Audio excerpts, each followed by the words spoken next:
Praise Lord, hallelujah, जय मसीह की। परमेश्वर का धन्यवाद हो आज एक बार फिर से सुंदर समय के लिए कि खुदावंद ने एक बार फिर से आपके बीच में, आपके मध्य में आने के लिए समय दिया, मौका दिया। सो प्रभु के नाम की स्तुति हो।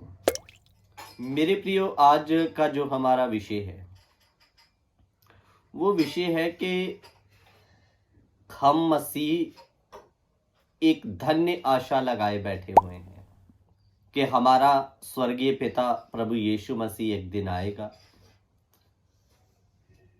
बादलों पर, और हम सब उसके साथ बादलों पर उठाए जाएंगे करके, जिसको हम रैप्चर या गुप्त आगमन का नाम देते हैं।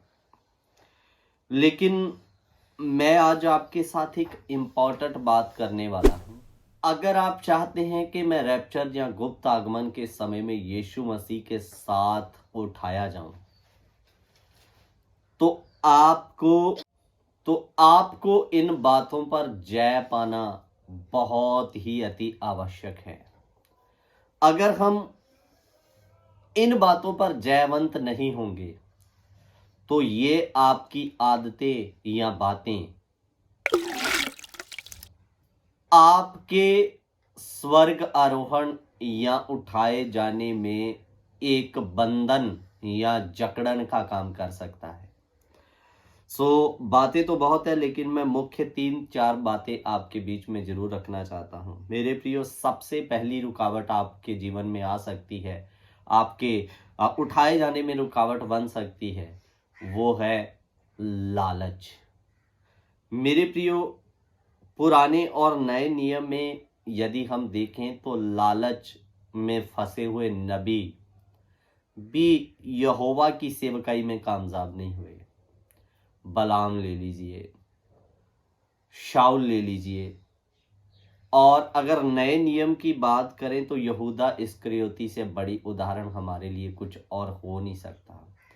इसलिए मेरे अजीजों, अगर आप और मैं स्वर्ग जाना चाहते हैं, उठाए जाना चाहते हैं यीशु के साथ, तो लालच पर जयवंत हो जाइए। जो लालच ने आपके पैर को जकड़ के रखा है ना, उस जकड़न से आपको छुड़ाना पड़ेगा, नहीं तो वो जकड़न आप लोग उठा ले जाएंगे और मैं उस जकड़न के कारण इधर ही फंसा रह सकता हूं।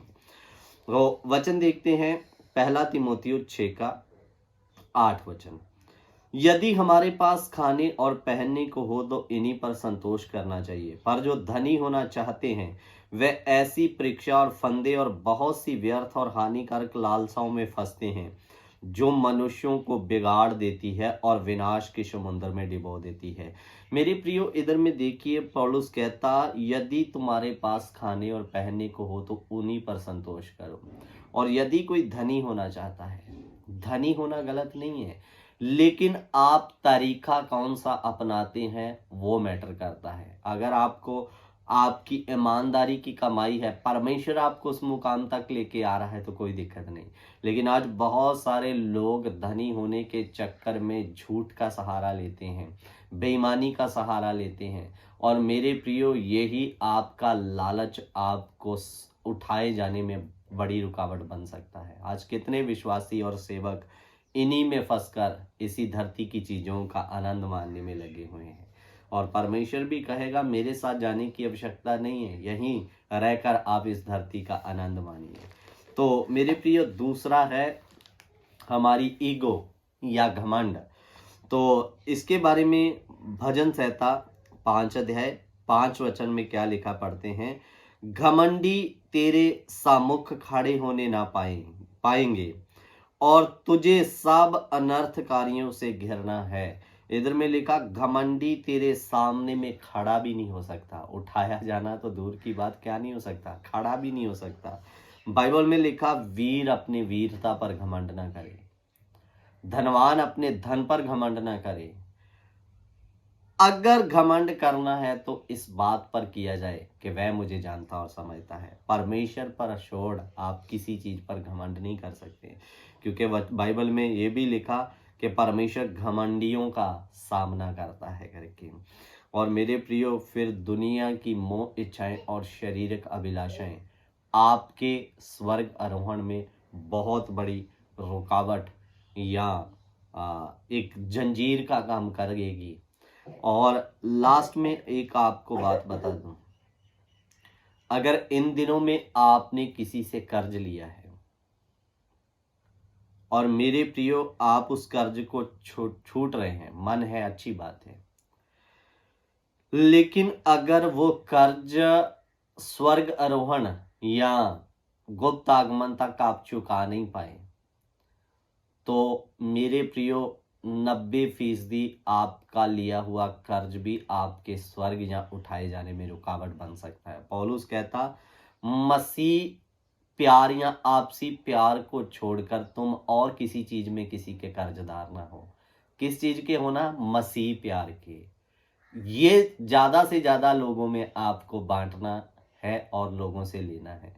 तो पौलुस कहता, इससे छोड़ तुम और किसी चीज के किसी के कर्जदार ना हो करके। तो मेरे प्रियो, हमारा कर्ज भी हमारे लिए एक रुकावट बन सकता है। इसलिए पौलुस ने बड़ा ही सुंदर और अच्छा, जो कुछ तुम्हारे पास खाने और पहनने को हो उन्हीं पर संतोष करो।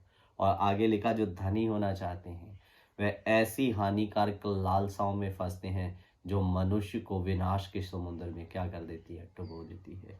तो मेरे अजीजों, इन चीजों पर जयवंत होइए, अन्यथा ये बातें हमारे स्वर्ग जाने में रुकावट बन सकती है।